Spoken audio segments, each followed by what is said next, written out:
City update ન્યૂઝમાં આપનું સ્વાગત છે। સુરત ગ્રામ્ય વિસ્તારમાં પલસાણા પોલીસ સ્ટેશનની હદમાં મુંબઈ દિલ્હી એક્સપ્રેસ હાઈવેની સર્વિસ રોડ પાસે એનાતુંદી ગામ નજીક પ્રોહિબિશન રેડ હાથ ધરવામાં આવી। પોલીસના જણાવ્યા અનુસાર રેડ દરમિયાન મોટી માત્રામાં IMFL દારૂની બોટલો જપ્ત કરવામાં આવી છે।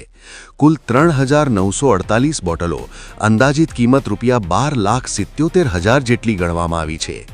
તે ઉપરાંત 3 વાહનો, 2 મોબાઈલ ફોન સહિત મળીને કુલ મુદ્દામાલની કિંમત લગભગ ₹45 લાખથી વધુ હોવાનું જણાવાયું છે।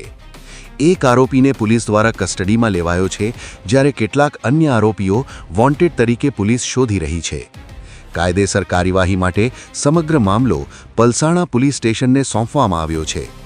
રેડનું નેતૃત્વ PSI JH સિસોદિયા દ્વારા કરવામાં આવ્યું હોવાનું જણાવાયું છે। આ છે city update news. Sufiyan Mulla જોડાયેલા રહો, કારણ કે હવે શહેર નહીં સમગ્ર દેશ કહેશે કે આ છે સિટી અપડેટ ન્યૂઝ।